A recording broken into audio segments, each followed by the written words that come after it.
Hello good morning everyone. I hope कि आप सब बढ़िया होंगे। तो आज की क्लास के अंदर हम कैलकुलस ऑफ वेरिएशन को रिवाइज करते हैं। कैलकुलस ऑफ वेरिएशन को रिवाइज करने से पहले ये देखते हैं कि नेट के अंदर कैलकुलस ऑफ वेरिएशन से टोटल नंबर ऑफ क्वेश्चंस कितने आते हैं। तो कैलकुलस ऑफ वेरिएशन से नेट के अंदर total number of questions 2 to 3 questions आते हैं। टू क्वेश्चंस आए तो 1 question for part B and 1 question for part C, और अगर 3 क्वेश्चन आते हैं तो 1 question for part B and 2 question for part C. ठीक, और उन क्वेश्चंस का जो वेटेज है वो रहता है 12.5 मार्क्स। अगर आप आज की पूरी क्लास देखते हो तो आज की क्लास से डेफिनेटली आपके मिनिमम 2 क्वेश्चन तो अटेम्प्ट हो ही जाएंगे। अभी जो हमारा जुलाई का एग्जाम होगा उसके अंदर आपको आज की क्लास से मिनिमम 2 क्वेश्चन देखने को मिलेंगे, और जो एक क्वेश्चन है उसके लिए आपको थोड़ा सा एक्स्ट्रा एफर्ट लगाना पड़ेगा। अब कैलकुलस ऑफ वेरिएशन के अंदर जो इम्पोर्टेंट टॉपिक्स हैं हमारे वो है आइलर-लेग्रांज इक्वेशन, सेकंड है आइसोपैरामेट्रिक प्रॉब्लम, एंड थर्ड है मूविंग बाउंड्रीज, एंड फोर्थ है मैक्सिमा मिनिमा, एंड इसी के साथ हम ब्रोकन एक्सट्रीमल का भी टॉपिक देख लेंगे। अब कोई स्टूडेंट ये सोच रहा है कि मैं पूरा कैलकुलस ऑफ वेरिएशन प्रिपेयर नहीं करके जाऊंगा, तो मैं उस स्टूडेंट को ये सजेस्ट करती हूँ कि आप पूरा ना करके जाने की बजाय आप सेलेक्टेड कुछ इम्पोर्टेंट टॉपिक्स हैं उनको अच्छे से करके जाओ। जो मेरा फर्स्ट टॉपिक है यूलर लेग्रांज इक्वेशन, नेट के अंदर इस सिंगल टॉपिक से कई बार 2 to 3 क्वेश्चन भी पूछे गए हैं। तो आज तक की हिस्ट्री बताती है कि इस टॉपिक से मिनिमम एक क्वेश्चन तो आपको हर साल देखने को मिलता है, तो इसको बड़े अच्छे से करके जाना। सेकंड है मेरा आइसोपैरामेट्रिक प्रॉब्लम, एंड थर्ड है moving boundaries, and fourth is maxima minima. तो स्टार्ट करते हैं कैलकुलस ऑफ वेरिएशन। सबसे पहले सवाल ये आता है कि कैलकुलस ऑफ वेरिएशन का यूज हम कहाँ करते हैं। कैलकुलस ऑफ वेरिएशन का यूज हम शॉर्टेस्ट डिस्टेंस को मैक्सिमाइज और मिनिमाइज करने के लिए कैलकुलस ऑफ वेरिएशन का यूज करते हैं। सवाल ये आया कि शॉर्टेस्ट डिस्टेंस आप कहाँ पे कैलकुलेट कर रहे हो। अगर मैं बात करूँ एक प्लेन के अंदर आपके पास ये 2 पॉइंट है, से एक पॉइंट है x1 y1 और एक पॉइंट है x2 y2। मैं आपसे पूछूं कि इस पॉइंट से आपको इस पॉइंट पे जाना है तो इस स्ट्रेट लाइन की लेंथ क्या होगी, या इस पॉइंट से आपको इस पॉइंट पे जाना है तो वो शॉर्टेस्ट डिस्टेंस क्या होगा। तो प्लेन के अंदर वो शॉर्टेस्ट डिस्टेंस निकालने का फॉर्मूला आप सबको पता होगा। अब प्लेन ना होके कोई एक ऐसी कर्व दे दी जाए आपके पास और बोले कि इस कर्व के ऊपर 2 पॉइंट है। एक मैंने पॉइंट लिया ये x1 y1 और एक पॉइंट है ये q x2 y2। आप बोले कि इसी कर्व के अलोंग आपको इस पॉइंट से इस पॉइंट तक जाने के लिए इस कर्व के अलोंग ही आपको शॉर्टेस्ट डिस्टेंस निकालना है। या फिर आप देखो कि इस पॉइंट से इस पॉइंट पे जाने के लिए आपके पास बहुत सारे पाथ हैं, तो इन पाथ में से कौन सा पाथ आपको मिनिमम वैल्यू देगा, वो पाथ निकालने के लिए हम कैलकुलस ऑफ वेरिएशन का यूज करते हैं। अब जो पाथ निकल के आएगा उसको हम बोलते हैं एक्सट्रीमल।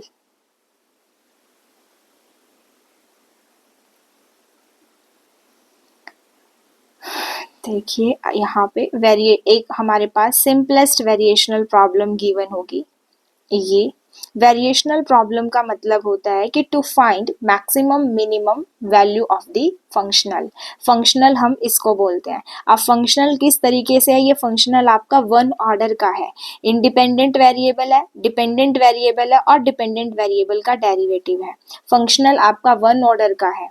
यहाँ पे डिपेंडेंट वेरिएबल भी एक है y और इंडिपेंडेंट वेरिएबल भी एक है। तो वेरिएशनल प्रॉब्लम का मतलब होता है to find maximum minimum value of the functional. अब इस फंक्शनल की मैक्सिमम मिनिमम वैल्यू निकालने के लिए हमारे पास एक नेसेसरी कंडीशन है जिसको हम बोलते हैं यूलर इक्वेशन।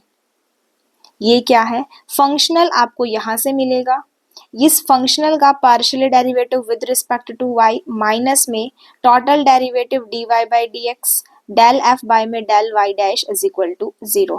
और एक चीज ध्यान रखिए कि ये जो बाउंड्रीज है हमारी ये फिक्स है, यानी कि लोअर एंड अपर लिमिट आपकी फाइनाइट है।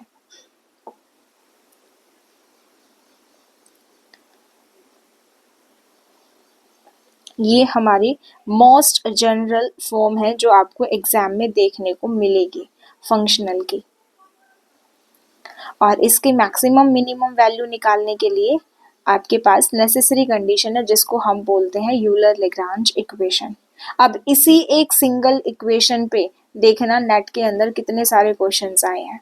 अब कुछ स्पेशल केसेस भी हैं जब आपका ये फंक्शनल फ्री फ्रॉम एक्स हो जाए। फंक्शनल कौन है? ये फंक्शनल का मतलब क्या होता है? Function of function is called functional. ये फंक्शनल है। जब इस फंक्शनल के अंदर कोई भी टर्म x की ना हो, मतलब उस फंक्शनल का partially derivative with respect to x 0 हो जाएगा, तो उस केस में आप डायरेक्ट आइलर इक्वेशन ये ले सकते हो। आप पूछोगे कि ये कहाँ से आई? ये यूलर इक्वेशन की सेकेंड फॉर्म होती है, वहां से आई है। f माइनस में y dash del f by del y dash is equal to c। अगर आपका functional free from x and y हो, मतलब ये जो फंक्शनल है इसके अंदर ना तो x की कोई टर्म हो ना कोई y की टर्म हो, ओनली y डैश की टर्म हो, तो उस केस में फंक्शनल का partial derivative with respect to x भी 0, विद रिस्पेक्ट टू y भी 0, तो जो आपका एक्सट्रीमल मिलेगा वो एक्सट्रीमल आपको एक स्ट्रेट लाइन मिलेगी y is equal to a x plus में b टाइप की। इसको ध्यान से याद रखना।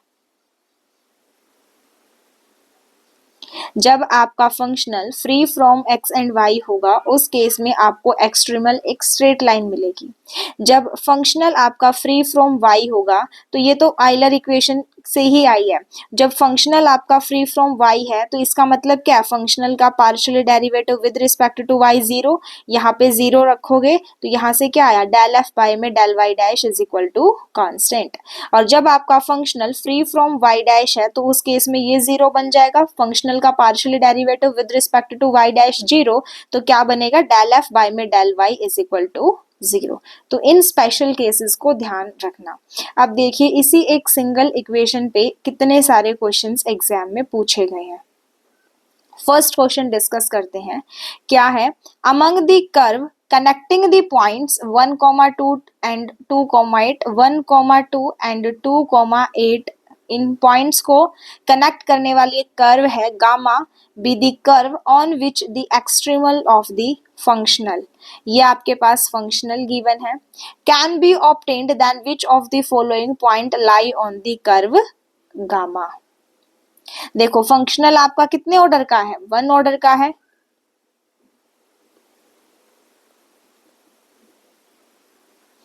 क्या है आपका फंक्शनल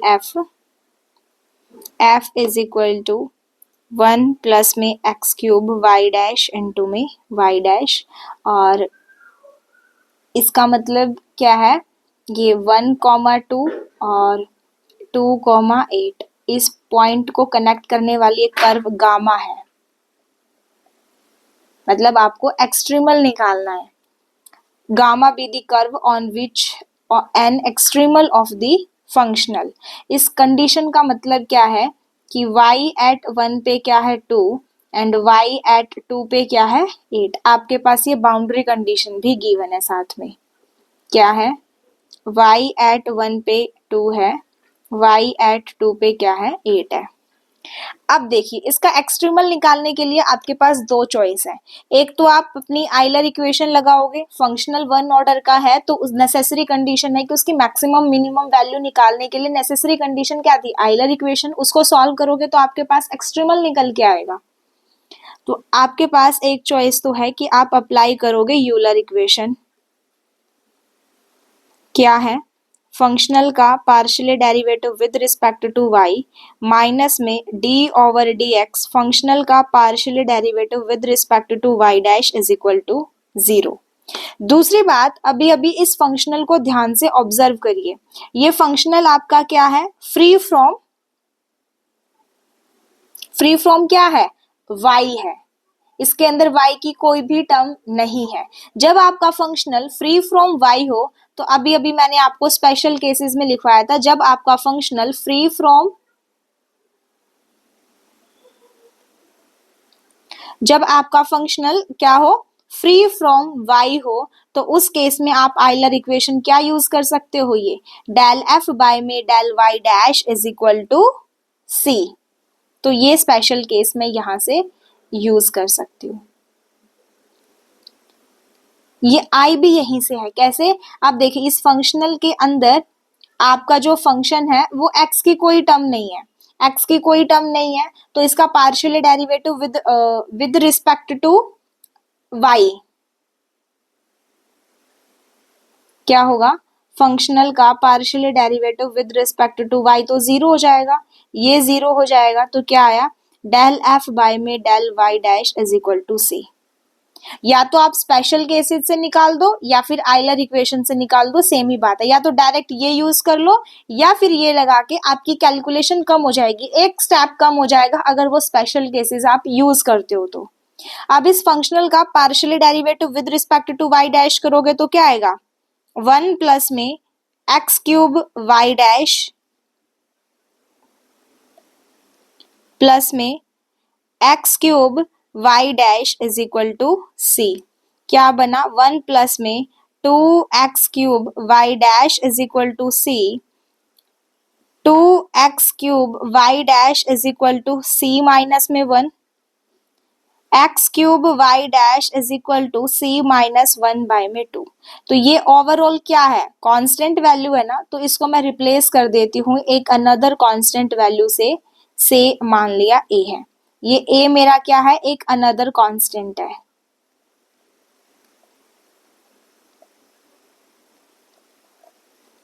तो यहां से क्या आएगा, x cube Y dash is equal to a, X cube, हमें तो y is equal to Y of X extremal निकालना होता है ना, y dash is equal to a by में X cube, y is equal to Y of x में आपका extremal आता है, यानी कि इस डेरिवेटिव को यहाँ से हटाना पड़ेगा, और डेरिवेटिव को रिमूव करने का एक ही बेस्ट ऑप्शन है, इंटीग्रेशन कर दो बोथ साइड।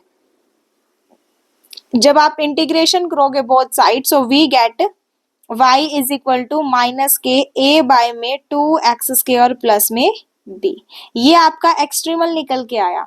अब यहाँ पे इस a और b की वैल्यू निकालने के लिए क्वेश्चन में बाउंड्री कंडीशन गिवन है, क्या, y एट 1 पे 2, y एट 2 पे 8 है। तो ये बाउंड्री कंडीशन जब आप रखोगे यहाँ पे तो क्या आएगा, माइनस a बाय 2 प्लस में b इज इक्वल टू 2 है,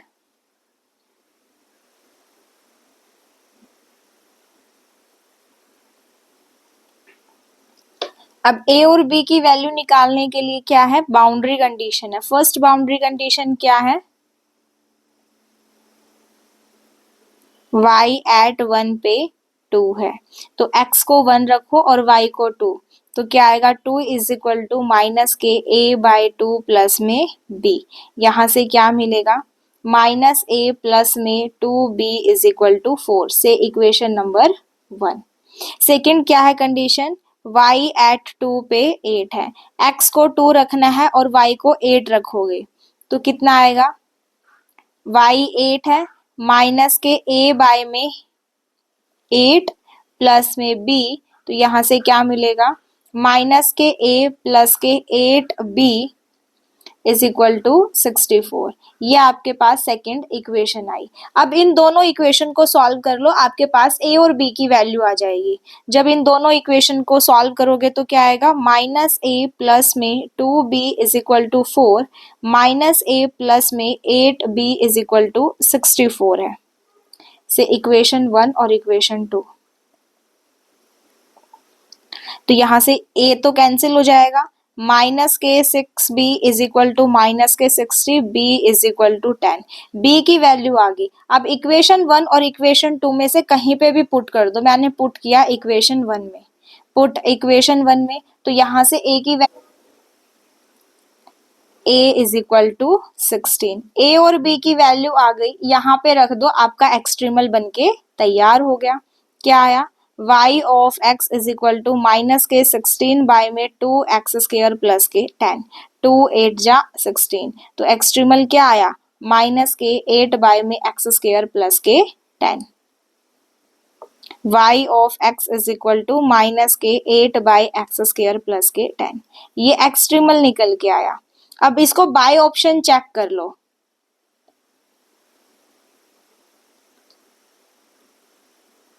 जैसे फर्स्ट ऑप्शन में क्या है, x को √2 पुट करने पे चेक करो कि y3 आ रहा है कि नहीं। फर्स्ट टू ऑप्शन में से एक करेक्ट हो जाएगा। फिर x को √3 पुट करने पे देखो 22/3 आ रहा है कि 23/3 आ रहा है।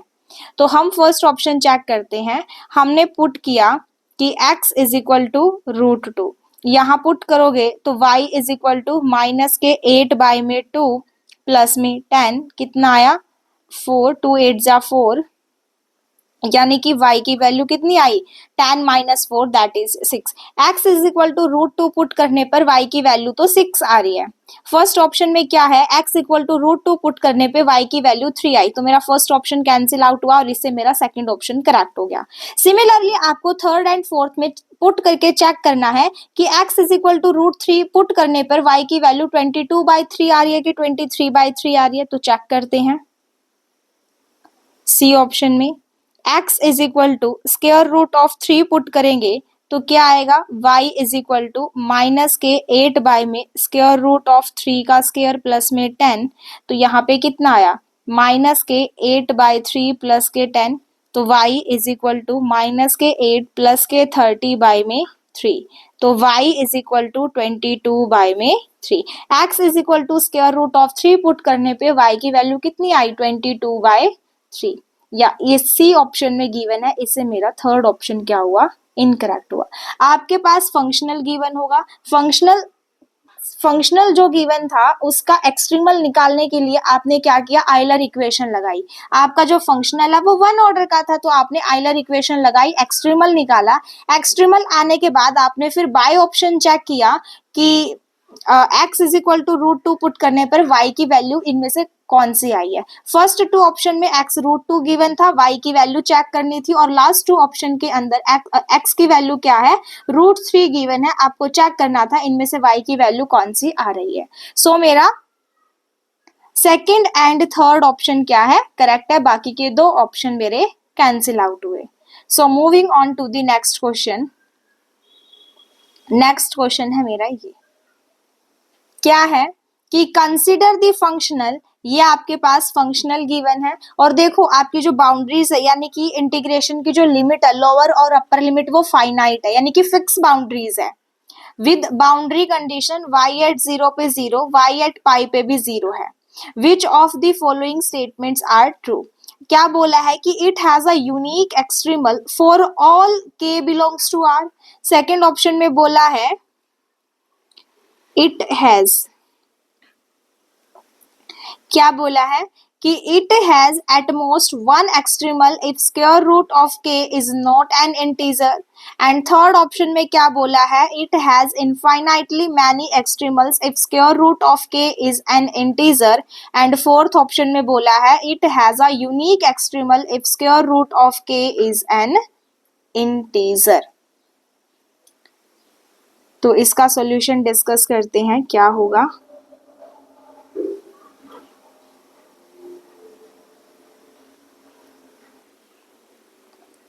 आपके पास फंक्शनल क्या है ये है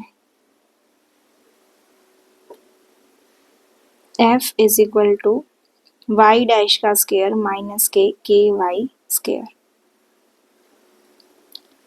अब यहाँ पे आपके पास दो चॉइस है। आप जब देखोगे कि आपका जो फंक्शनल है वो क्या है फ्री फ्रॉम x है,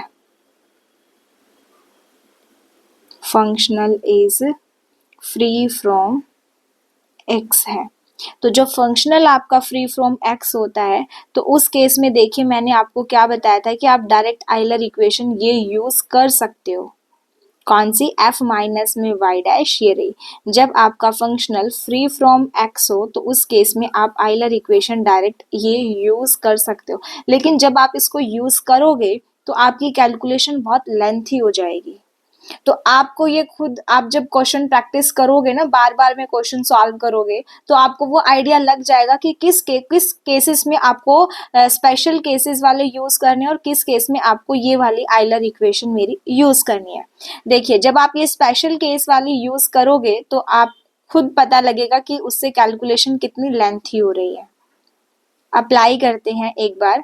जब आपका फंक्शनल फ्री फ्रॉम एक्स है तो आपको अपनी आइलर इक्वेशन लेनी है एफ माइनस में Y dash del F by में del Y dash is equal to C. F कितना है, वाई डैश का स्क्वायर माइनस में के वाई स्क्वायर माइनस में Y dash del F by del Y dash है 2 Y dash is equal to C है। इसको सॉल्व करिए थोड़ा। y डैश का स्क्वायर माइनस में के वाई स्क्वायर माइनस के 2 y डैश का square is equal to c. यहाँ से क्या आएगा, y डैश का स्क्वायर माइनस में के Y square is equal to, minus common लेके उसको राइट हैंड साइड में लेके जाइएगा, y डैश का स्क्वायर प्लस में के वाई स्क्वायर, सॉरी सी है, सी और इधर भी सी आया। अब आपको एक्सट्रीमल निकालना है y is equal to Y of x type का। अब यहाँ से आपकी जो कैलकुलेशन है क्या बनेगी, y डैश का square is equal to C minus में k times of y square. तो यहाँ से आपकी जो कैलकुलेशन है वो सो लेंथी हो जाएगी। आप कैलकुलेट कर दोगे लेकिन बहुत टाइम टेकन होगा, ठीक है। तो यहाँ पे अब दूसरा आपके पास ऑप्शन क्या है कि आपके पास जो आइलर इक्वेशन है, फर्स्ट ऑर्डर वाली जो आइलर इक्वेशन है वो अप्लाई करते हैं। वो क्या है, डेल एफ बाय में डेल वाई माइनस के डी ओवर में D x del F by में del Y dash is equal to 0। यहां से आपको एक्सट्रीमल इजिली निकल जाएगा।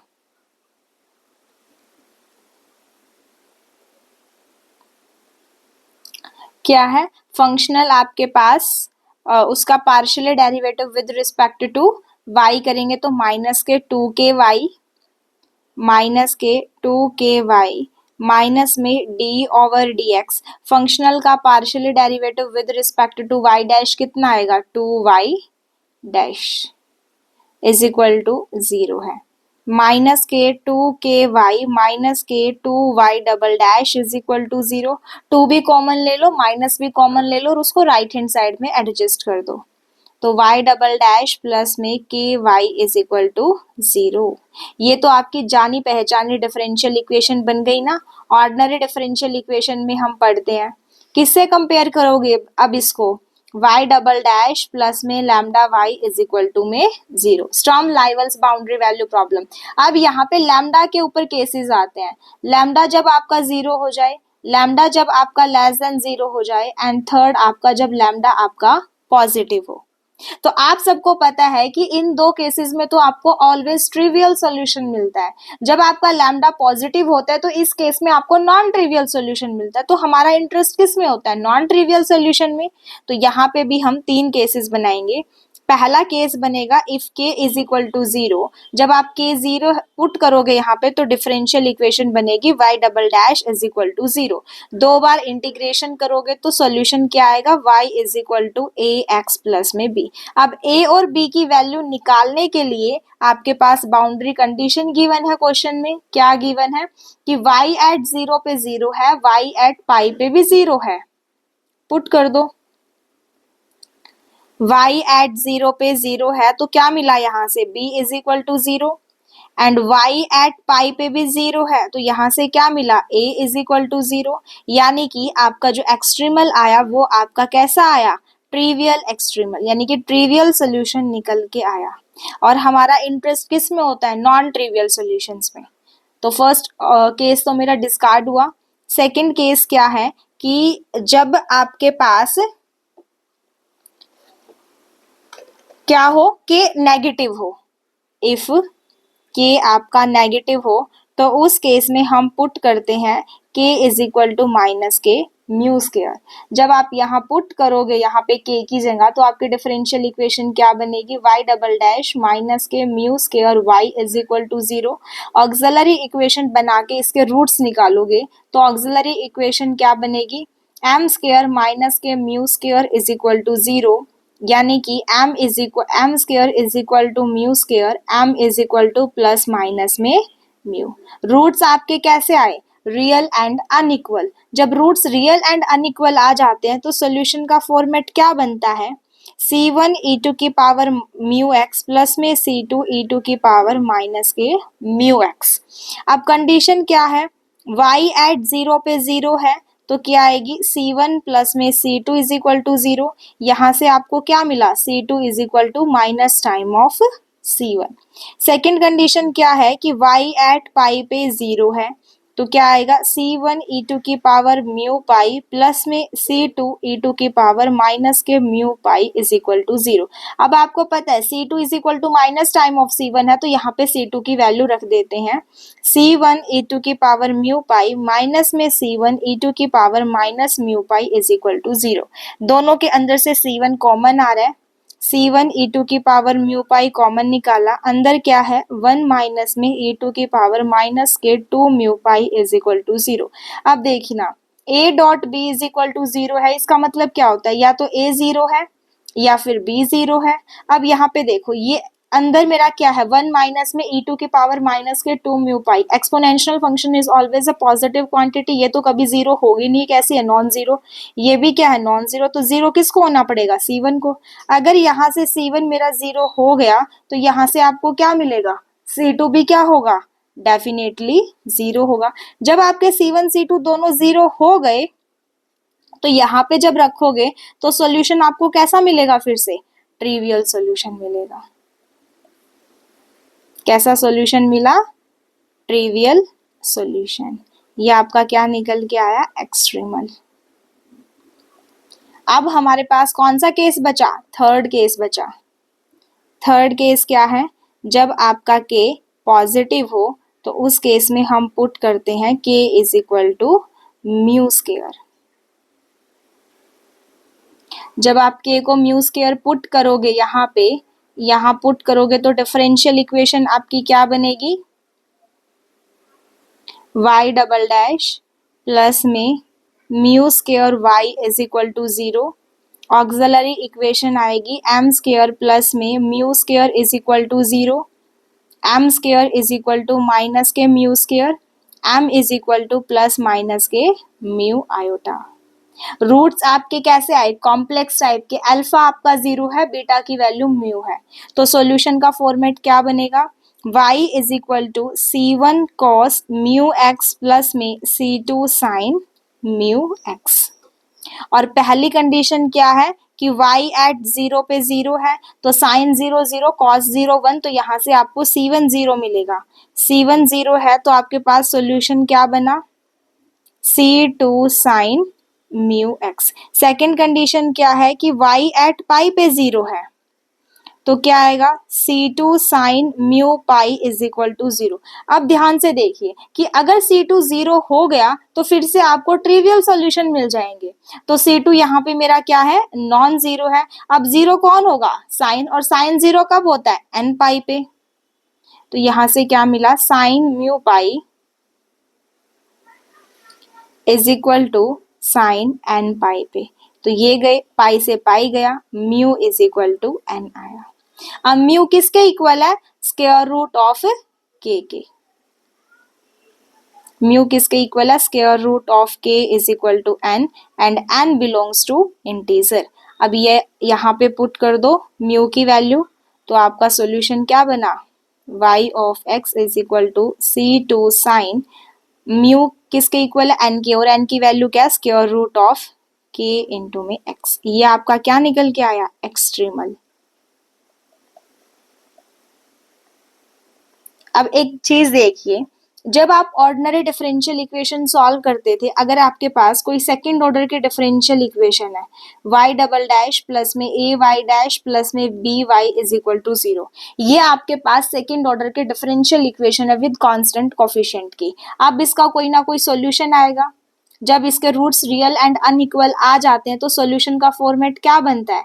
y of x is equal to c1 की वैल्यू e2 की पावर कैसे लिखते हैं? C1 e2 की पावर लैम्डा 1x प्लस में C2 e2 की पावर लैम्डा 2x। अब अगर आपसे ये पूछा जाए कि इस डिफरेंशियल इक्वेशन के पास यूनिक सॉल्यूशन होंगे, इनफाइनाइटली सॉल्यूशन होंगे या नो सॉल्यूशन होंगे, तो हम कैसे देखते थे? अगर इस C1 की वैल्यू क्या आ जाए, एग्जिस्ट करे और वो फाइनाइट आ जाए, ठीक है। सिमिलरली फॉर C2 की वैल्यू क्या करे, एग्जिस्ट करे और वो फाइनाइट आ जाए। C1 C2 दोनों कॉन्स्टेंट्स की वैल्यू एग्जिस्ट और फाइनाइट आ जाती है, तो हम क्या कहते हैं, सॉल्यूशन कैसा होगा मेरा, यूनिक सॉल्यूशन होगा। सेकंड केस हम क्या कहते थे, C1 की वैल्यू कोई फाइनाइट आ जाए, C1 C2 में से किसी एक कांस्टेंट की वैल्यू फाइनाइट आ जाए और जो C2 मेरा दूसरे वाला कांस्टेंट बचेगा उसके पास क्या आ जाए, आर्बिट्रेरी चॉइस आ जाए,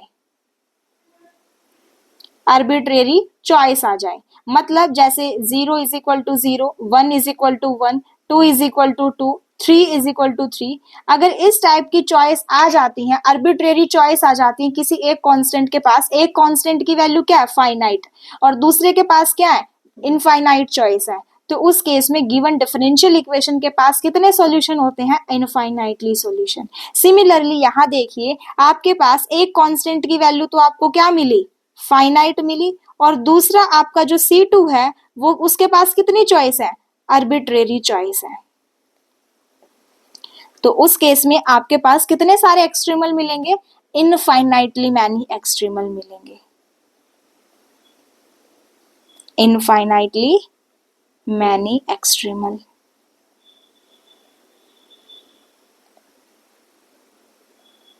या फिर ये देखिए कि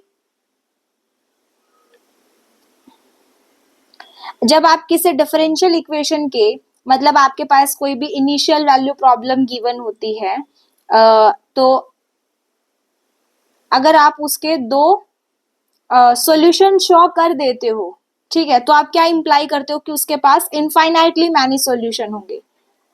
अब ऑप्शंस पे आइए एक बार, क्या गिवन है ऑप्शंस के अंदर। ऑप्शन में बोला है कि जब आपका it has a unique extremal for all K belonging to R, कह रहा है कि for all K belonging to R के लिए आपको यूनिक एक्सट्रीमल मिल रहा है, नहीं। जब मेरा के पॉजिटिव है तो उस केस में आपको कितने, कैसे, जब के आपका पॉजिटिव है तो उस केस में आपके पास कितने एक्सट्रीमल आए, इनफाइनाइटली एक्सट्रीमल आए।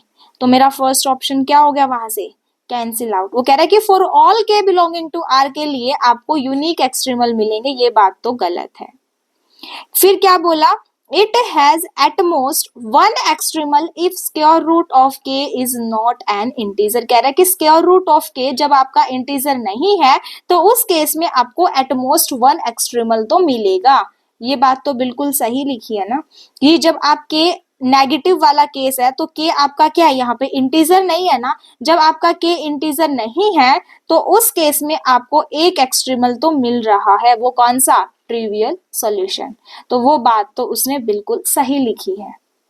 थर्ड ऑप्शन में क्या लिखा है कि it has infinitely many extremal if square root of K is an integer. Square root of K जब आपका इंटीजर है तो उस केस में आपको बहुत सारे इनफाइनाइटली मैनी एक्सट्रीमल मिलेंगे। ये बात भी बिल्कुल सही है। अभी अभी हमने थर्ड केस डिस्कस किया, जब आपका के पॉजिटिव है यानी कि के स्क्वायर रूट ऑफ के जब आपका इंटीजर है तो उस केस में आपको कितने सारे एक्सट्रीमल मिले, इनफाइनाइटली मैनी एक्सट्रीमल मिले। और ये ऑप्शन मेरा गलत हो जाएगा। कह रहा है कि जब स्क्वायर रूट ऑफ के आपका इंटीजर है तो आपको यूनिक एक्सट्रीमल मिलेंगे। थर्ड केस के अंदर हमने देखा कि जब स्क्वायर रूट ऑफ के मेरा इंटीजर है तो उस केस में मेरे को इनफाइनाइटली मैनी एक्सट्रीमल मिल रहे हैं, यूनिक एक्सट्रीमल वाला ऑप्शन मेरा कैंसिल आउट हो जाएगा। सो इस क्वेश्चन का मेरा बी एंड सी ऑप्शन क्या है, करेक्ट है। So moving on to the next question, question number 3। देखिए, consider the problem of extremizing the functional, आपके पास ये फंक्शनल है with boundary condition y at 1 पे 1 है, y एट 3 पे क्या है, 2 है। Which of the following statements are true. First option क्या है कि there is a unique extremal. Second है कि एक्सट्रीमल जो है वो आपका ये निकल के आएगा y is equal to 3x/2। And third option में बोला है कि एक्सट्रीमल आपका ये आएगा y is equal to x/2 plus में 1/2। एंड फोर्थ ऑप्शन में बोला है कि इस फंक्शनल के करस्पॉन्डिंग आपको कोई भी एक्सट्रीमल नहीं मिलेगा।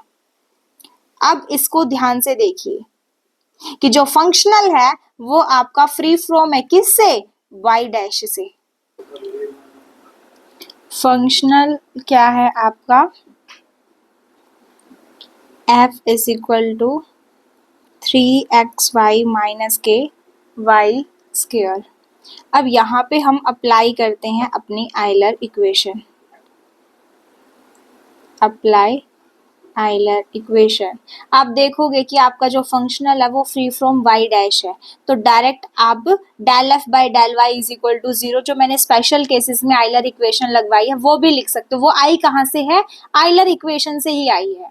तो आइलर इक्वेशन क्या है, डेल f बाय में डेल y माइनस के d over dx del f by में del y dash is equal to 0।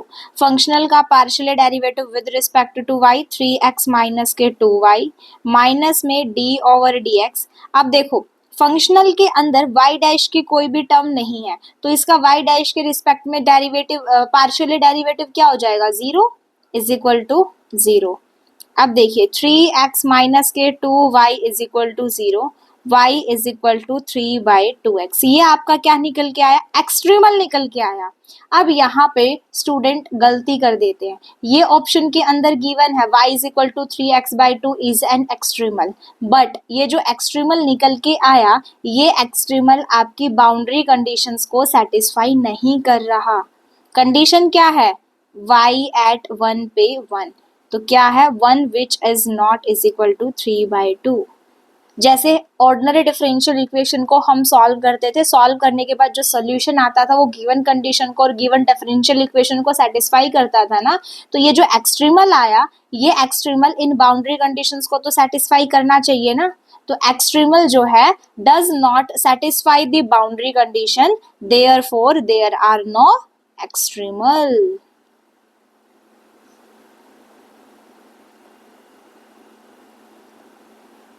तो ये वाला स्टेप ध्यान में रखना। तो मेरा इसका फोर्थ ऑप्शन क्या है, करेक्ट होगा। Moving on to the next question. Next question क्या है, y and z be the stationary function extremal of the variational problem। अभी तक ध्यान से देखिए कि जो मेरी वेरिएशनल प्रॉब्लम थी इस टाइप से थी, integration a to b f of x, y dash into में dx। यहाँ पे मेरा डिपेंडेंट वेरिएबल एक था और एक ही इंडिपेंडेंट वेरिएबल था। अब की बार यहाँ पे जो डिपेंडेंट वेरिएबल है वो दो आ गए हैं, y एंड z मेरे क्या है, दो डिपेंडेंट वेरिएबल है और x मेरा यानी कि एक इंडिपेंडेंट वेरिएबल है। जब दो डिपेंडेंट वेरिएबल आ जाते हैं तो आइलर इक्वेशन भी कितनी आएगी, दो, क्योंकि जो आइलर इक्वेशन हम लिखते हैं वो किसके रिस्पेक्ट में लिखते हैं, डिपेंडेंट वेरिएबल के रिस्पेक्ट में। आप सबको याद है कि नहीं, देखिए यहाँ पे जब हमारे पास डिपेंडेंट वेरिएबल एक था, ये y क्या है, डिपेंडेंट वेरिएबल, और x क्या है, इंडिपेंडेंट वेरिएबल। डिपेंडेंट वेरिएबल एक है तो उसके करस्पॉन्डिंग मेरी आइलर इक्वेशन ये बनी थी, डेल f बाय में डेल y माइनस के d ओवर में dx डेल f बाय में del y dash is equal to 0। अब यहाँ पे एक और डिपेंडेंट वेरिएबल आ गया है z, तो उसके करस्पॉन्डिंग मेरी आइलर इक्वेशन क्या बनेगी, डेल f बाय में डेल z माइनस में d over dx del f by में del z dash is equal to 0। अब इन दोनों को आप सॉल्व करोगे तो यहाँ से आपको दो एक्सट्रीमल मिलेंगे साइमल्टेनियसली।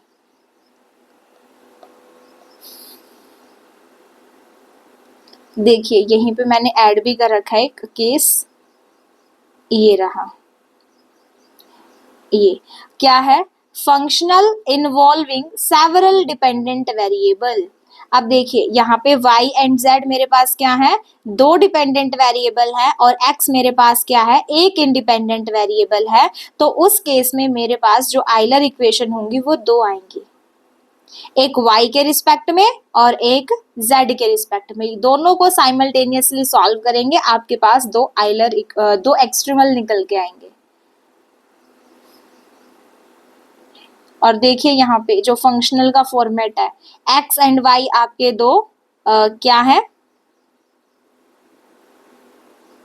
x आपका इंडिपेंडेंट वेरिएबल है, y एंड z आपके डिपेंडेंट वेरिएबल है, और फिर डिपेंडेंट वेरिएबल्स के डेरिवेटिव हैं।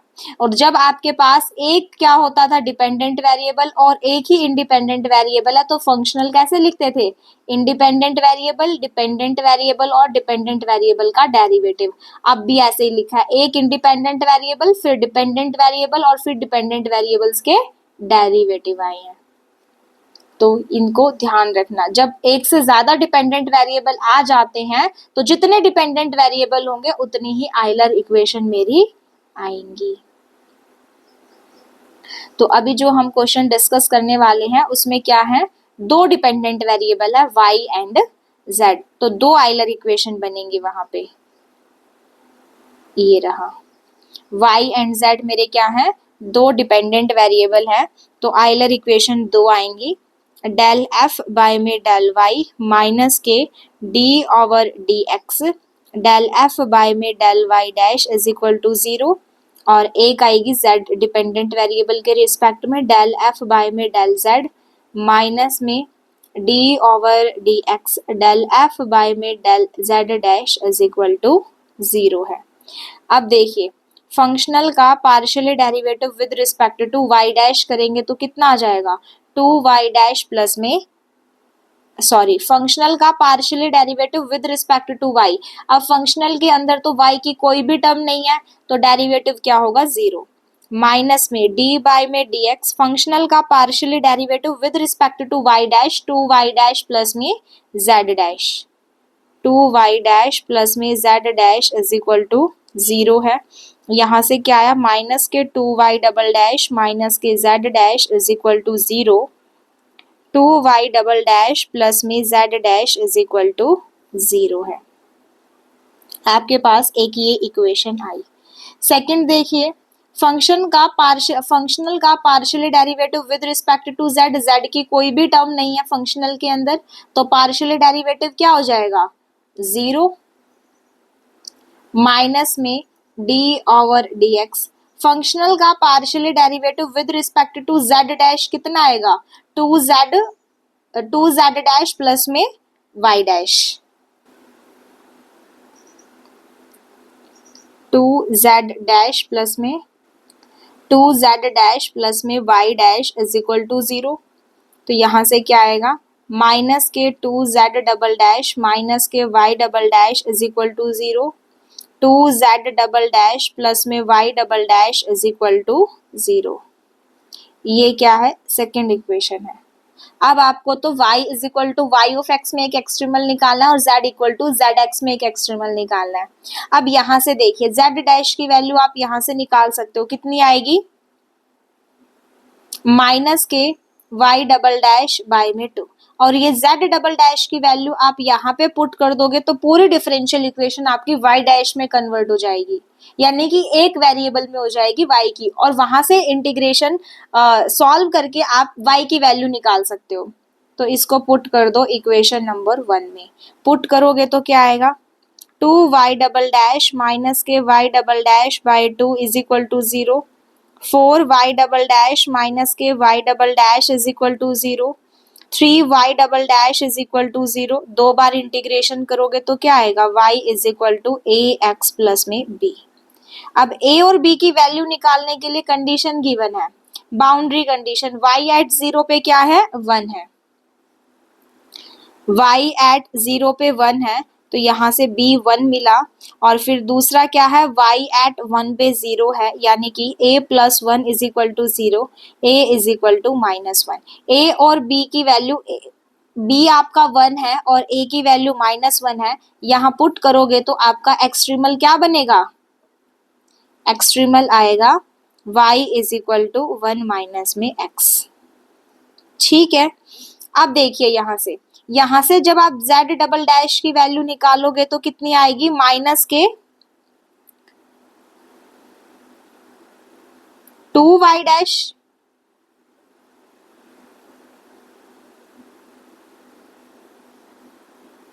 नहीं y डबल डैश की वैल्यू निकाल लेते हैं। y डबल डैश की वैल्यू कितनी आएगी, minus k z dash by में 2। अब ये y डबल डैश की वैल्यू जब यहाँ पुट करोगे तो पूरी इक्वेशन आपकी z में कन्वर्ट हो जाएगी और वहां से z की वैल्यू आ जाएगी। तो यहाँ पे रख दो, क्या आएगा, पुट इन इक्वेशन 2 में, पुट इक्वेशन 2 में तो क्या आएगा, 2z double dash minus k z dash by में 2 is equal to 0, 4z double dash minus k z double dash is equal to 0, यहाँ से क्या आया, 3z double dash is equal to 0। तो z is equal to c x plus में d। अब c और d की वैल्यू निकालने के लिए दो बाउंड्री कंडीशन है, z एट 0 पे -1, z एट 1 पे क्या है, 2 है। पुट करते हैं, क्या है, z एट 0 पे -1 है तो d की वैल्यू यहाँ से कितनी मिली, -1, एंड z एट 1 पे क्या है, 2 है, तो यहाँ से c -1 इज इक्वल टू 2, यहाँ से c की वैल्यू क्या मिली, 3। तो आपके पास c की वैल्यू भी आ गई और d की वैल्यू भी आ गई, यहाँ पुट कर दोगे तो आपका एक्सट्रीमल बन जाएगा, z is equal to 3x minus में 1। अब ऑप्शंस पे चलिए, ऑप्शन में क्या है, z आपका जो एक्सट्रीमल आया और जो y वाला एक्सट्रीमल आया, y वाले एक्सट्रीमल को 3 से मल्टीप्लाई और इन दोनों को ऐड करो तो चेक करो कि क्या 2 आया कि नहीं। फर्स्ट ऑप्शन में चलते हैं, फर्स्ट ऑप्शन में क्या है कि z वाला एक्सट्रीमल ये है मेरा 3x माइनस में 1, अब 3 से मल्टीप्लाई करना है किसको, y वाले एक्सट्रीमल को, तो 3 माइनस में 3x आएगा, 3 माइनस में 3x, इससे ये गया तो 3 माइनस 1 2 आया। क्या फर्स्ट ऑप्शन में यही गिवन है, तो इससे मेरा फर्स्ट ऑप्शन करेक्ट हुआ। अब सेकंड वाला ऑप्शन यहाँ से मेरा कैंसिल हो जाएगा, कह रहा है कि z वाले को 3 से मल्टीप्लाई करिए और उसमें y वाला ऐड करिए, देखिए कि 2 आया कि नहीं। z वाले को 3 से मल्टीप्लाई करोगे तो इसको 3 से मल्टीप्लाई करोगे तो कितना आएगा, 9x माइनस के 3 प्लस में y वाला एक्सट्रीमल, y वाला ये है 1 माइनस में x, 1 माइनस में x, क्या ये 2 के इक्वल आएगा कभी, 9 माइनस में कितना आया x, 8x माइनस के 2 आया, ये तो 2 के इक्वल नहीं है ना। सो मेरा सेकंड ऑप्शन यहाँ से क्या हुआ, कैंसिल आउट हुआ। अब c और d में से चेक करके देखो, y प्लस z करने पे 2x आ रहा है कि x आ रहा है, y x प्लस में z x, y x मेरा क्या है, ये रहा 1 माइनस में x, 1 माइनस में x प्लस में z x ये है 3x माइनस में 1, इससे ये गया कितना आया, 2x आया। कौन से ऑप्शन में गिवन है, थर्ड ऑप्शन में गिवन है, फोर्थ ऑप्शन मेरा कैंसिल आउट हुआ। तो इसका मेरा फर्स्ट एंड थर्ड ऑप्शन क्या है, करेक्ट है, बाकी के दो ऑप्शन मेरे कैंसिल आउट हुए। So moving on to the next question.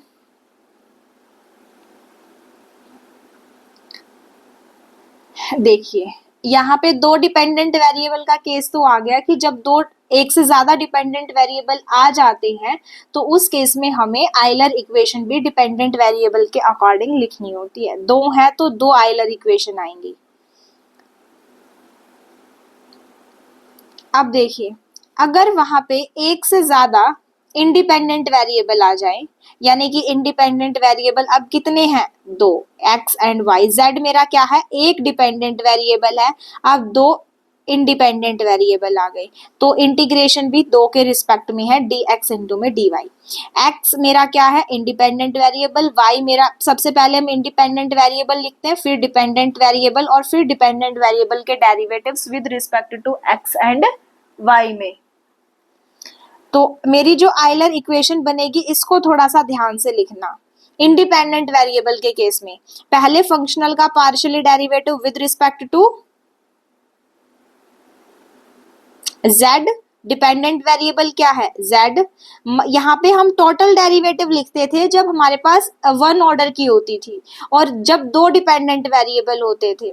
अब जब इंडिपेंडेंट वेरिएबल एक से ज्यादा हो जाते हैं तो यहाँ पे पार्शियली का सिंबल आएगा, partially derivative with respect to x, functional का partially derivative with respect to x, minus में डेल बाय में डेल y, और फंक्शनल का partially derivative with respect to y is equal to 0। और जब एक से ज्यादा डेरिवेटिव आ जाए फंक्शनल के अंदर, अभी तक क्या था, फर्स्ट ऑर्डर का हमने फंक्शनल देखा था, अगर यहाँ पे एक से ज्यादा डेरिवेटिव इन्वॉल्व हो जाए फंक्शनल में तो मेरी आइलर इक्वेशन क्या बनेगी, फंक्शनल का partially derivative with respect to y, यहाँ पे डिपेंडेंट वेरिएबल भी एक है और इंडिपेंडेंट वेरिएबल भी एक है, तो फंक्शनल का partially derivative with respect to y minus में d ओवर में dx, फंक्शनल का partially derivative with respect to y dash, अब ऑल्टरनेटिंग साइन में चलेगा, प्लस में सेकंड ऑर्डर आ गया ना, तो d2 बाय में dx स्क्वायर, फंक्शनल का double derivative with respect to y dash is equal to 0। अगर यहाँ पे एक और थर्ड ऑर्डर आ जाता फंक्शनल के अंदर तो क्या बनेगा, यहाँ पे एक प्लस के साथ में अब माइनस का साइन आएगा, माइनस में डी क्यूब बाय में डी एक्स क्यूब, फंक्शनल का triple derivative with respect to y is equal to 0। 4 आ जाता तो प्लस में करके लिखते, तो ध्यान रखना ऑल्टरनेटिंग साइन में चलेगा जब एक से ज्यादा हायर डेरिवेटिव आ जाते हैं फंक्शनल के अंदर। नेक्स्ट क्वेश्चन देखिए क्या है,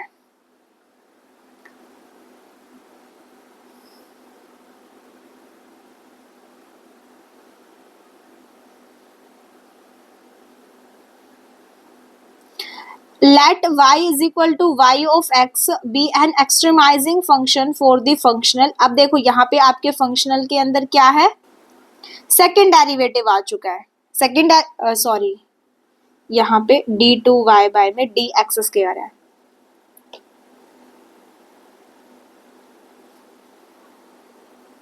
तो फंक्शनल के अंदर क्या है, सेकेंड डेरिवेटिव आ चुका है, तो आपकी जो आइलर इक्वेशन बनेगी वो सेकेंड ऑर्डर वाली बनेगी with some boundary condition, y at 0 पे 0, y एट 1 पे 0 है, there is an extremal y of x satisfying the given condition at 0 and 1 together with the natural boundary condition। अब natural boundary condition क्या होती है, इसको ध्यान से सुनिए।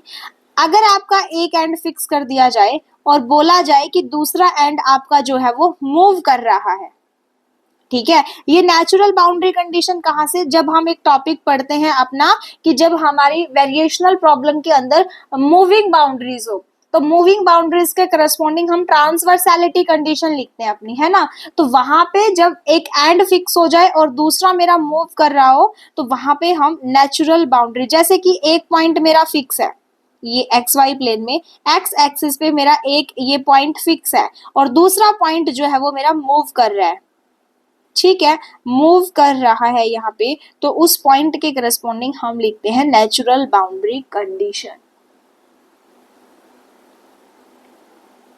एक पॉइंट मेरा क्या है, फिक्स है और दूसरा मेरा वर्टिकल लाइन पे मूव कर रहा है, तो स्लोप ऑफ दिस लाइन तो इनफाइनाइट हो जाएगी ना, तो उस केस में हम लिखते हैं अपनी नेचुरल बाउंड्री कंडीशन। अब नेचुरल बाउंड्री कंडीशन कैसे लिखते हैं वो देखिए, अगर आपका फंक्शनल क्या है, वन ऑर्डर का है, अगर आपका फंक्शनल वन ऑर्डर का गिवन है तो आपकी नेचुरल बाउंड्री कंडीशन क्या बनेगी, डेल एफ बाय में डेल वाई डैश, जिस भी पॉइंट पे निकालना at x is equal to a और राइट हैंड साइड में 0 ही आएगा। अगर आपके फंक्शनल के अंदर डबल हायर ऑर्डर है, जैसे 2 ऑर्डर है, x y y dash y double dash है, तो यहाँ पे नेचुरल बाउंड्री कंडीशन भी सेकंड ऑर्डर के रिस्पेक्ट में लिखी जाएगी, डेल एफ बाय में del y double dash at x is equal to a is equal to 0, जिस भी पॉइंट पे आपको निकालनी है। जैसे यहाँ पे आपका फंक्शनल क्या है, f is equal to y double dash का स्क्वायर माइनस के 2y, यानी कि सेकंड ऑर्डर का आपका फंक्शनल है, तो आइलर इक्वेशन भी मेरी क्या आएगी, सेकंड ऑर्डर की आएगी। सेकंड ऑर्डर की आइलर इक्वेशन क्या है, डेल एफ बाय में डेल वाई माइनस के D over D x, del F by में डेल वाई डैश प्लस में d2 बाय में dx square, del F by में del Y dash is equal to 0। अब यहाँ पे कंडीशन क्या बनेगी मेरी, natural boundary condition, second order की है तो दो बाउंड्री नेचुरल बाउंड्री कंडीशन आएंगी। देखो दो तो गिवन है, ठीक है, दो और क्या बनेगी हमारी, डेल एफ बाय में del y double dash at x is equal to zero पे जीरो है। सेकंड, फंक्शनल का partially derivative with respect to y dash at x is equal to one पे is equal to, right hand side में हमेशा zero ही आएगा, ठीक है। Functional क्या था, सेकंड ऑर्डर का था, तो नेचुरल बाउंड्री कंडीशन भी मेरी डबल सेकंड ऑर्डर पे ही आई है। और अगर फंक्शनल वन ऑर्डर का होता तो नेचुरल बाउंड्री कंडीशन भी ऑर्डर वन पे ही आती, ये चीज ध्यान रखना।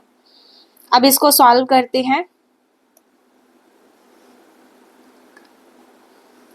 फंक्शनल का partially derivative with respect to y minus के टू, माइनस में डी ओवर में dx। फंक्शनल का partially derivative with respect to y dash की तो कोई टर्म ही नहीं है, तो क्या हो जाएगा जीरो, प्लस में डी टू बाय में डी एक्स स्क्वायर।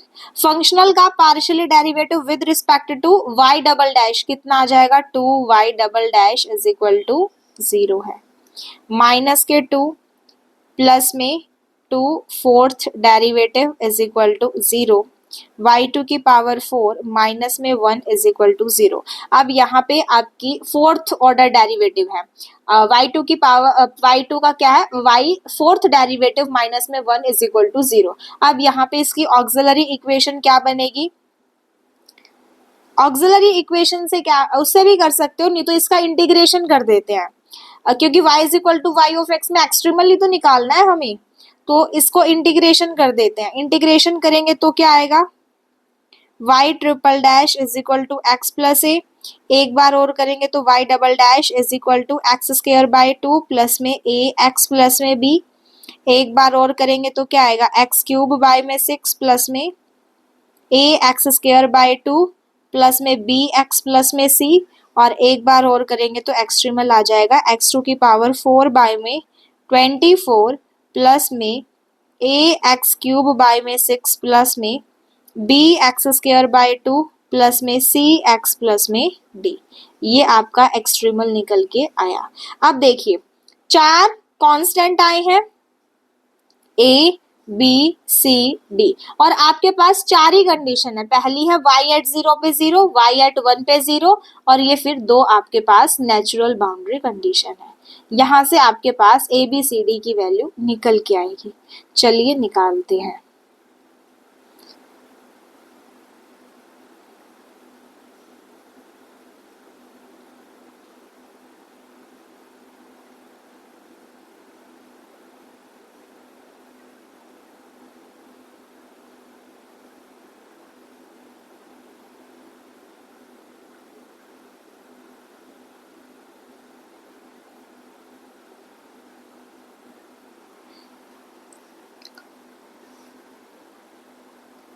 क्या है कंडीशंस आपके पास, y एट जीरो पे जीरो है, y एट वन पे जीरो है, फंक्शनल का double derivative with respect to y at x is equal to zero पे जीरो है, फंक्शनल का double derivative with respect to y, functional का y डबल डैश के रिस्पेक्ट में partially derivative at x is equal to one पे क्या है, zero. ये दो मेरी क्या है, नेचुरल बाउंड्री कंडीशन है, और ये मेरा एक्सट्रीमल है। तो पहली कंडीशन लगाऊंगी y एट जीरो पे जीरो है, तो यहाँ से आपको क्या मिल जाएगा, d आपका जीरो है। सेकंड क्या है, y एट वन पे जीरो है, तो यहाँ से आपको क्या मिलेगा, वन बाय में 24 प्लस में a बाय में सिक्स प्लस में b बाय में टू प्लस में c is equal to zero है। तो क्या आ जाएगा, वन प्लस में 4a प्लस में 12b प्लस के 24c is equal to zero है।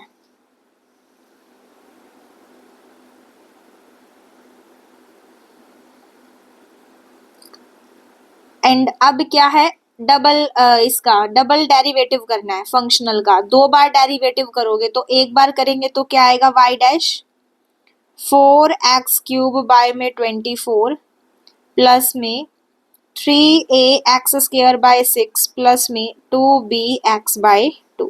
एक बार और डेरिवेटिव करेंगे तो क्या आएगा, 4 इंटू में 3x² में 24 प्लस में 3 इंटू में 2ax/6 प्लस में 2b/2। 12 2 ज़ा 24, 6 से 6 गया, 2 से 2 गया, तो y" क्या आया, x² / 2 प्लस में ax प्लस में b। अब इसकी वैल्यू किस पे निकालनी है, एक बार 0 पे निकालनी है और एक बार 1 पे। तो एट x = 1 पे क्या आएगी, 1/2 प्लस a,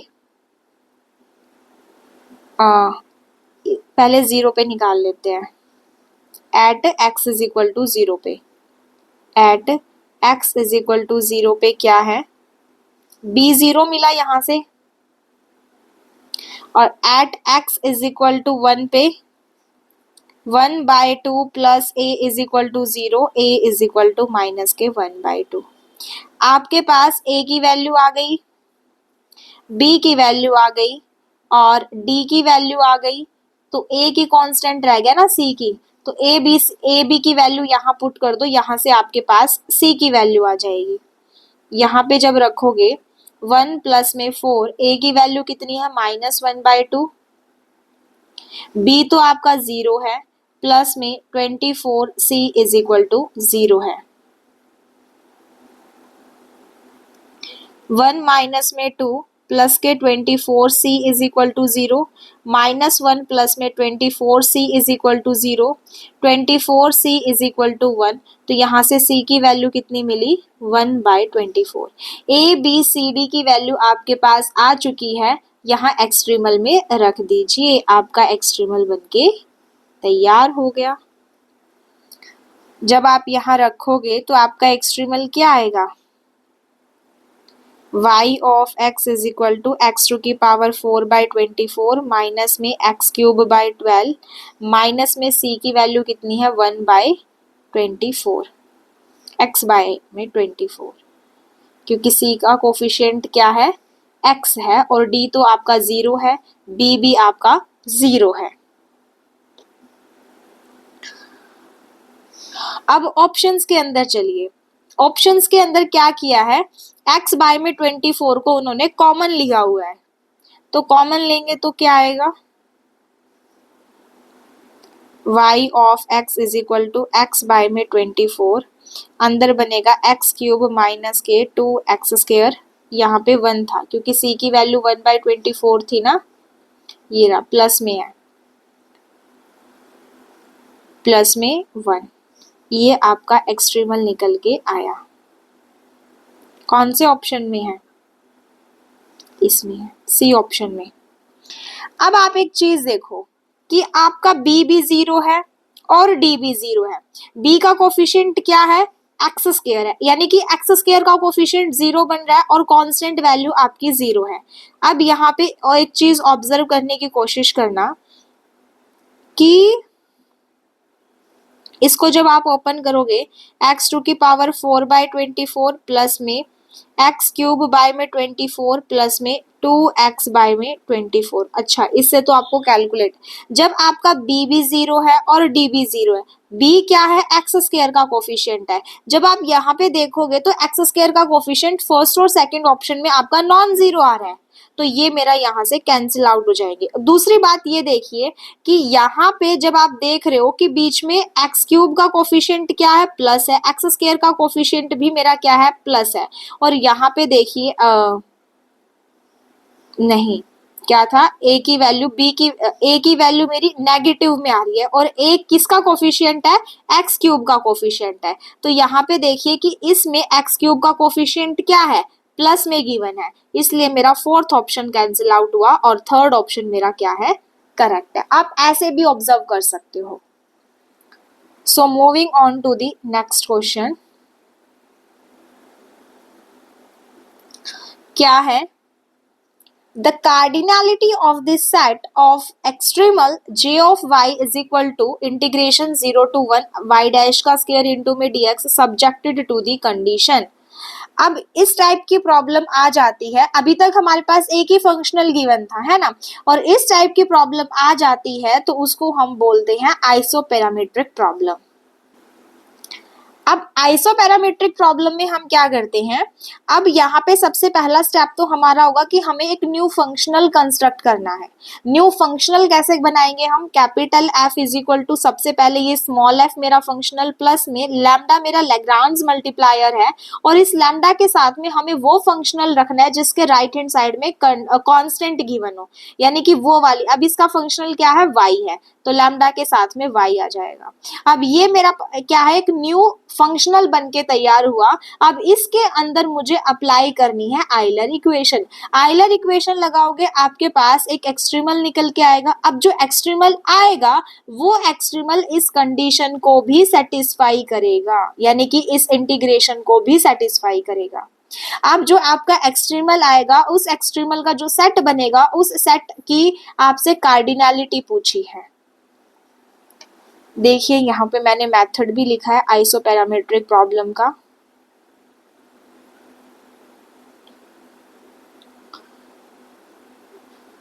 ये रहा आइसोपैरामेट्रिक प्रॉब्लम।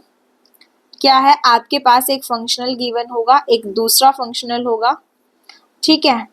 अब आपको क्या करना है, एक न्यू फंक्शनल कंस्ट्रक्ट करना है। सबसे पहला स्टेप होगा आपको एक न्यू फंक्शनल बनाना है। f प्लस में लैम्डा के साथ में आपको वो वाला फंक्शनल लिखना है जिसमें एक राइट हैंड साइड में आपको कांस्टेंट की वैल्यू गिवन होगी कुछ ना कुछ। अब इस फंक्शनल के ऊपर आपको आइलर इक्वेशन लगानी है।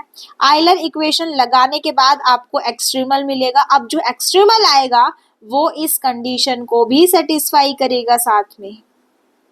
चलिए सॉल्व करते हैं पहले उस क्वेश्चन को, फिर अच्छे से समझ में आएगा कि क्या मेथड है।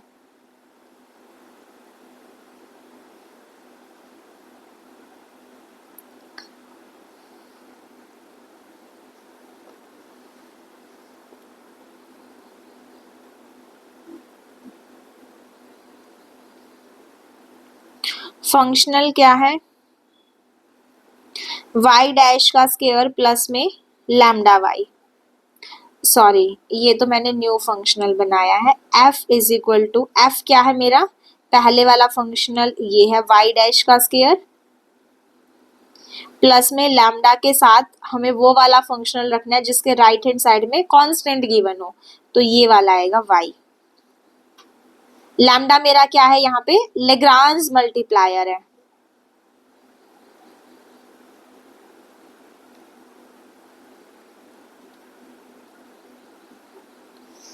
अब ये जो फंक्शनल मेरा बना, अब ये फंक्शनल सेटिस्फाई करेगा आइलर इक्वेशन को। तो आइलर इक्वेशन क्या है, डेल एफ बाय में डेल वाई माइनस में d over D x del F by में del Y dash is equal to 0। Del F by इस फंक्शनल का partial derivative with respect to y क्या आएगा, lambda, minus में d over D x y dash के respect में 2y dash is equal to 0 है। Lambda minus में 2y double dash is equal to 0, y double dash is equal to lambda by 2, y dash is equal to lambda by 2x plus में c1, y is equal to lambda x square by में 4 plus में c1x plus में c2। अब आपके पास तीन constant है, एक lambda, दूसरा C1 और C2, इनकी वैल्यू निकालनी है। अगर आपको लैम्डा C1 और C2 की वैल्यू मिल गई तो आपका एक्सट्रीमल बनके तैयार हो जाएगा। तो अब इसकी वैल्यू निकालने के लिए आपके पास कंडीशन गिवन है।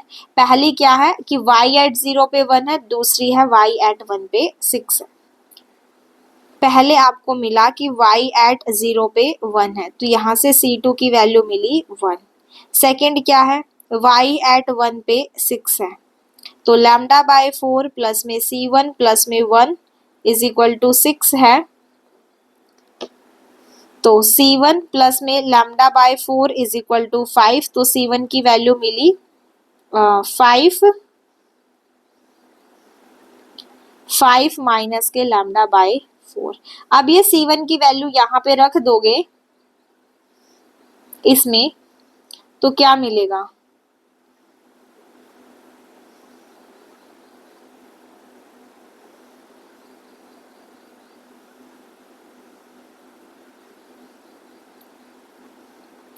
यहाँ पुट कर दो। पुट करोगे तो आपका एक्सट्रीमल क्या आएगा, y of x is equal to lambda x square by 4 plus में 5 माइनस के लैम्डा बाय 4 x प्लस में c2 की वैल्यू है 1।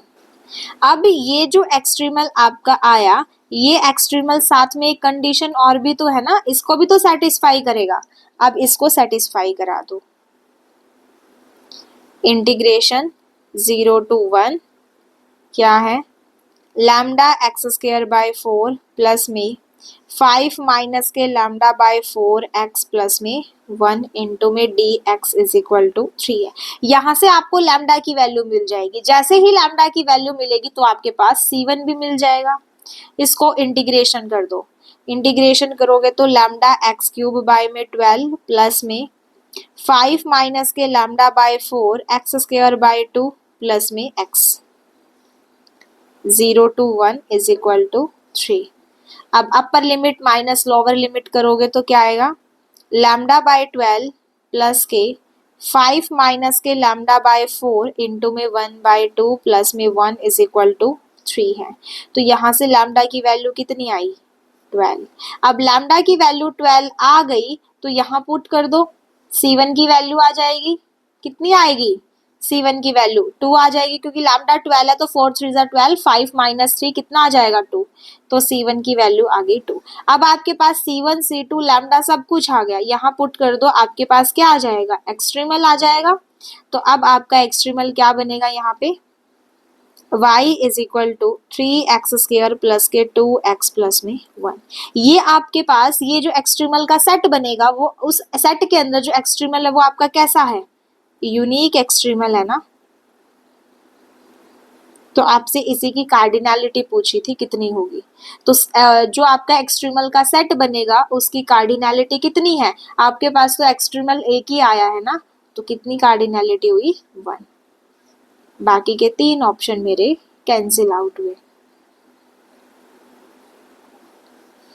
सो moving on to the next question. Next question क्या है मेरा, ये क्या बोला है कि the minimum value of the functional, आपको मिनिमम वैल्यू बतानी है। यानी कि आपके पास जो प्रॉब्लम है वो आइसोपैरामेट्रिक प्रॉब्लम है। अभी आप पहला स्टेप क्या होगा, सबसे पहले now construct a new functional. New functional आप बनाओगे, क्या आ जाएगा, y डैश का स्क्वायर प्लस में लैम्डा के साथ वो फंक्शनल लिखने जिसके राइट हैंड साइड में कांस्टेंट हो कोई, तो ये आ जाएगा y स्क्वायर। ये आपका न्यू फंक्शनल बना। यहाँ पे आइलर इक्वेशन लगाओगे और एक्सट्रीमल निकालोगे। अब जो एक्सट्रीमल आएगा, ठीक है, जो एक्सट्रीमल निकलेगा वो एक्सट्रीमल इस कंडीशन को तो सेटिस्फाई करेगा ही करेगा। अब एंड में आपका जो फाइनल एक्सट्रीमल बनेगा, उस एक्सट्रीमल को जब आप इस फंक्शनल की जगह पुट कर दोगे, क्या बोला मैंने कि आपका y is equal to Y of x जो एक्सट्रीमल आया, उस एक्सट्रीमल को जब आप इस फंक्शनल की जगह पुट कर दोगे तो जो वैल्यू आएगी, जो फाइनाइट वैल्यू आएगी, वो क्या होगी, मिनिमम वैल्यू होगी इस फंक्शनल की, इस क्वेश्चन के अकॉर्डिंग। समझ में आया? तो ये आप सबके लिए होमवर्क है। कमेंट सेक्शन में कमेंट करके इसका ऑप्शन बताना कौन सा करेक्ट है। अगर आपसे ना हो तो कमेंट सेक्शन में बताना, इसको मैं नेक्स्ट वीडियो में डिस्कस कर दूंगी। अब हमारे पास 2 टॉपिक रह गए, हमारा एक रह गया मूविंग बाउंड्रीज का और दूसरा रह गया स्ट्रॉन्ग मैक्सिमा एंड मिनिमा का। तो आज शाम को 5 बजे आपको मूविंग बाउंड्रीज का टॉपिक भी अपलोड हो जाएगा चैनल पे। तो अगर आपको वीडियो अच्छी लगी हो तो लाइक शेयर एंड कमेंट करना ना भूले। Thank you so much guys.